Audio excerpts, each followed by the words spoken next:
I found Toussaint in REDkit, so let me show you where to find it. So first of all, it was tricky. If you try to find it online, nobody will show you the path, and also people will tell you that this location simply doesn't exist yet in this editor, which is not true. So first of all, we need to open our asset browser, and if you have a closer look, you think, okay, DLC folder, probably I will find Toussaint here. But no. It has very strange numbers and letters in the folders, and even if you try to search for it, and if you type in Toussaint in the search bar, you will find a lot of files, and the only thing that will help us here is this item. So try to find any item that's connected to Toussaint or Blood and Wine expansion, DLC, whatever, and then you will not be able to go to this exact location of this item inside the Explorer. So this is the option that you need to choose, and you will see it on your computer in the whole path to get to the folder. So you can see the Delta disk is my disk where I saved it, and you will see the folder that's called Bob. B-O-B. I don't know why they chose to call it Bob. Probably there is a hidden meaning behind it, I don't know. But my idea about it is, like, my bold guess is that they just wanted to save this location for the future tutorials. By they, I mean developers from CD Projekt Red. So, and they will just teach us something based on this location, and because of that they hid it, or maybe there is a simple explanation that this is why they call it that way. Anyway, using this path, you can recreate the same way in the Explorer, and you get to Bob, data, items. I chose quest items folder, and there you can find all the items that you need, maybe, or just that you're curious to explore.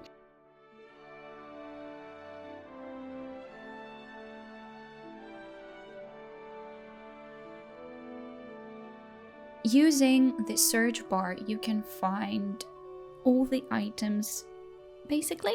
So let's try and type in wine, for example, and see what the editor will show us. So let's go back and type W-I-N-E. Enter. Here you go. You have a couple of models. I'm still learning this program, but it is good information. It's a good news that you can easily find whatever item you want. But what about the location itself? So let's start from the basics. Do you remember our old friend Bob? We need to find him again, and it will not be easy. We go back to our Visual Depot folder in the asset browser, and there you have a filter if you have a look, and we need to choose See World. It will show us files that represent locations, or worlds as they call it in this modding program, in this Explorer. So as you can see, if you do that, you can't really see a file. You need a special file with a purple bookmark. That represents the needed world. So the whole path to this file is DLC Bob, data levels Bob, and there you can find the file with a purple bookmark, and this is what we're going to launch. Wait a second. Okay, so this is what I saw. I must tell you that I was disappointed at first because everything was dark. I couldn't really see a lot of things because it's nighttime, but once again I gave a doubt to myself. I didn't want to jump into conclusions, so probably there is some hidden meaning behind it for the sake of the tutorials. And then I discovered something really cool by accident, because it took me time to explore this location, so bear with me, I will show it in the end. I remembered that I need to load the whole group of files to see how this level should look like with all the sounds and buildings. The funny thing that I got a warning that I shouldn't do that because there might be a conflict or mistake. So I got a warning, I didn't listen to it. I clicked OK because I really wanted to see whether the scenery will change. Will I get the sunlight or maybe some interesting movement? So I waited and waited. And then I finally could see buildings.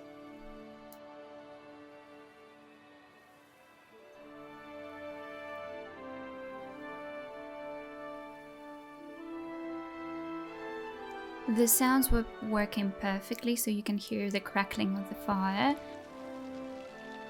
And I explored this fortress a little bit. I didn't record the part where I found the vinery where there was fighting.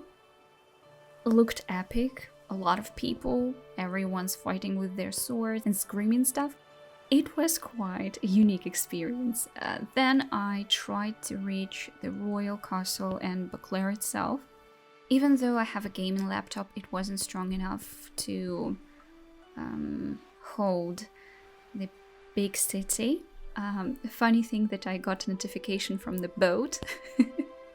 That's adorable, really, because I still believe that there is a meaning behind it. Maybe the developers are going to teach us something based on that.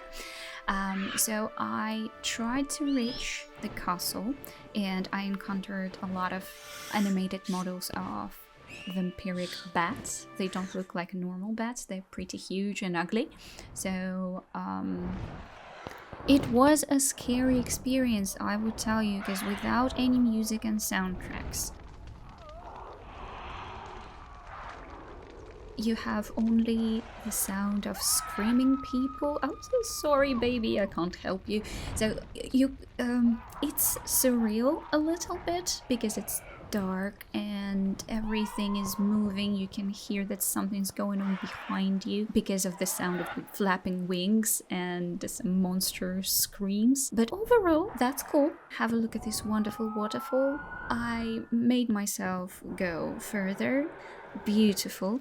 The front yard is a little bit stained with blood, but what do you want from the DLC about vampires, right?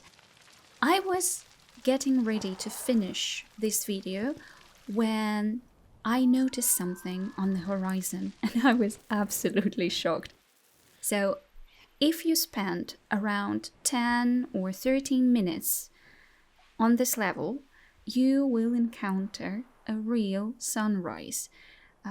So I just took my place near this wonderful creature with a very scary face, and as you can see, the sky turned lilac, then purple, and you can see a short line of the sun that's going to rise.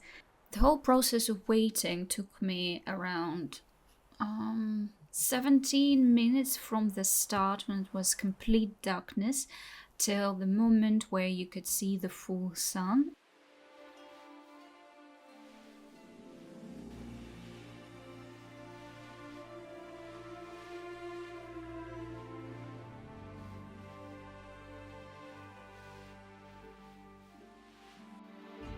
As you can see, this location is absolutely marvelous. It's wonderful during the daytime, especially when we can see every detail. I think that the possibility to change day and night time will bring us some extra unique features when it comes to modding. Also, I'm adamant that we still don't know the whole plan around this kit and the amount of tutorials that we're going to have officially right from the developers. As they said before, it has no limits. The modding, the possibility to create something new has no limits. Only if you're not creative enough, I guess.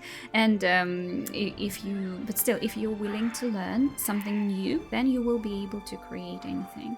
On that bright note, with this wonderful summer weather in Toussaint, I think we should visit Corvo Bianco, the resident of our beloved Geralt. And it took me a while to find it because I didn't remember where it was. It's been a while since I played The Witcher. I think this exact location is settled at the point when Geralt is not the master of this wonderful villa, winery, whatever, and we have bodies all over the floor. Probably because Brooks attacked them. Well, sorry. Anyway, it's still welcoming and waiting for the renovation. Maybe I should play The Witcher 3 again and remember everything about it. It actually brings a scent of nostalgia to me. Anyway guys, thanks for watching this. I hope this mini tutorial helped you find everything you want regarding Toussaint and his items. Take care, play video games and have fun. Bye!